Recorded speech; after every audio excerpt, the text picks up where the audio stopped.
Hari ini tanggal 28 Julai 2022 ialah hari bersejarah kepada Malaysia kerana ia adalah titik permulaan terlaksananya perjuangan politik membaharui demokrasi dan membersihkan budaya politik di Malaysia daripada amalan politik wang.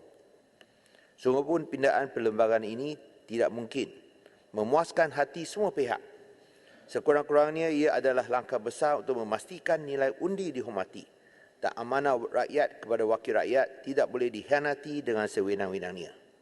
Sebagai salah seorang yang menandatangani MOU bagi pihak Pakatan Harapan dengan Perdana Menteri untuk melihat hasilnya akhirnya berbuah dengan melarang wakil rakyat yang lompat parti sekaligus menolak dakwaan dangkal setengah pihak bahawa PH dalam menyokong kerajaan ataupun membelakangkan prinsip kami dengan menandatangani MOU ini. Yang lebih penting ialah ia memulihkan keyakinan kepada pengundi untuk memilih wakil rakyat yang berprinsip dan bukan pengkhianat, dan wakil rakyat harus berjuang demi rakyat bukannya pembelot yang mengejar jawatan dan juga kekayaan. Dengan kata lain, peristiwa memalukan yang terus menghantui arena politik Malaysia seperti langkah Sheraton pada 2020 tidak boleh berulang lagi. Hari ini, wakil rakyat yang mengkhianati parti dan melompat parti akan terpaksa dengan sendirinya mengakui mereka telah silap besar dan harus menerima akibatnya.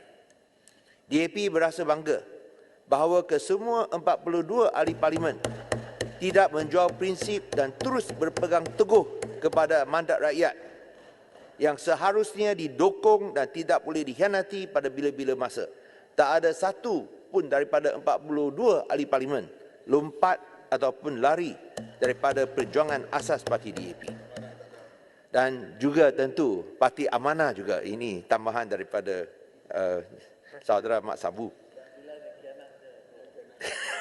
ini saya tak mau sebutlah. Di sini saya juga harus mengucapkan syabas kepada Yang Berhormat Iskandar Puteri, saudara Nikit Siang, yang merupakan ahli parlimen pertama yang mencadangkannya, termasuk mencadangkan rang undang-undang bukan ahli kerajaan atau Private Members Bill pada tahun 1978. Kena tunggu 44 tahun, barulah usahanya akan terjema demi rakyat Malaysia, bukan untuk diri sendiri. Perlu disebut juga Kerajaan Negeri Pulau Pinang pada tahun 2012 telah meluluskan pindaan perlembagaan melarang perbuatan lompat parti. 10 tahun kemudian akhirnya disusuli oleh pindaan perlembagaan persekutuan. Akan tetapi, banyak yang perlu diusahakan pada masa depan, termasuk takrifan dan interpretasi, supaya tidak ada loophole or legal lacune dengan izin yang membolehkan si opportunis ini daripada terus membolehkan amalan lompat parti. Kerana kita tahu, termasuk mereka yang ada dalam dewan ini, mereka akan terus cari jalan untuk lompat parti selepas pindaan perlembagaan ini diluluskan. Tumpuan pindaan perlembagaan ini ialah ke atas wakil rakyat yang lompat parti atau menukar parti atas inisiatif wakil rakyat sendirinya dan bukan kepada ke atas mereka yang kena pecat. Tapi apa akan berlaku bila seseorang tidak lompat parti tetapi sebenarnya meninggalkan parti secara pasif dengan tindakan mengundi menyokong parti lawan di parlimen atau bertanding dalam pilihan raya bertentangan dengan calon parti sendiri ataupun rakan parti? Seharusnya ia juga dianggap sebagai meninggalkan parti atas inisiatif sendirinya dan digugurkan keahlian, kerana dengan meninggalkan parti dengan sendirinya ia harus kehilangan status wakil rakyat mereka. Saya harap Yang Berhormat Menteri boleh menimbang perkara ini supaya kita dapat menutup legal lacune atau loophole yang akan digunakan oleh si katak-katak ini. Tuan Yang Pertua, langkah seterusnya ialah untuk memperkasakan pembaharuan demokrasi, ialah dengan menjadikan SPRM accountable hanya kepada parlimen dan bukan seperti sekarang di bawah jabatan Perdana Menteri. Sudah sekian lama SPRM diperalahkan sebagai satu senjata politik untuk mengekalkan sokongan kepada kerajaan ataupun mengugut ahli parlimen pembangkang untuk menukar sokongan mereka kepada pihak kerajaan. Sekiranya tidak ada tindak balas positif daripada ahli parlimen pembangkang, maka SPRM akan terus siasat dan menyusahkan ahli parlimen pembangkang termasuk didakwa di mahkamah. Selepas ahli parlimen tersebut melompat, siasatan itu akan hilang atau terhenti dengan sendirinya tanpa sebarang tindakan susulan. Ada banyak kes di mana ini berlaku dengan berulang-ulang. Ekoran siasatan selektif dan double standard oleh SPRM.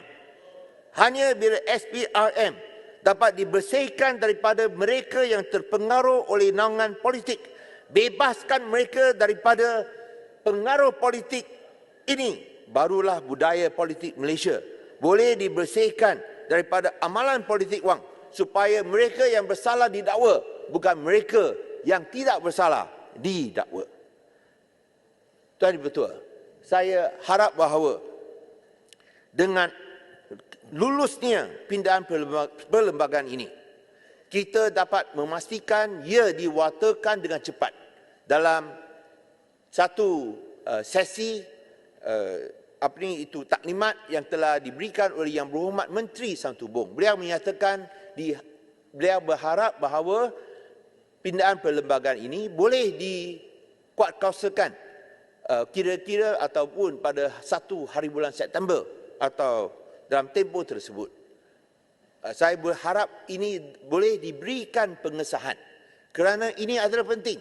Semestinya ia mesti dikuatkuasakan sebelum PRU akan datang diadakan.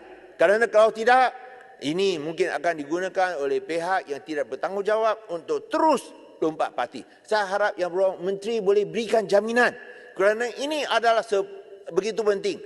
Let it be enforced before the next general elections. Kalau tidak, jangan adakan pilihan raya. Boleh ya, Yang Berhormat Menteri? Terima kasih. Terima kasih. Saya percaya bahawa perkara ini adalah sesuatu yang amat penting dan lagi suatu perkara yang harus diberikan perhatian ialah untuk memastikan bahawa undang-undang dalam Malaysia dapat diseragamkan. There must be uniformity of the laws. Semua negeri mesti memakai rang undang-undang atau isi kandungan yang sama. Kita tak melihat ada perbezaan atau ada pertindihan atau ada percanggahan. Kerana kalau ini berlaku, ia akan menimbulkan banyak kekeliruan. Oleh sebab itu, saya harap bahawa perkara ini boleh dipertimbangkan supaya mengarahkan semua negeri untuk meminda perlembagaan dalam masa terdekat sebelum pilihan raya.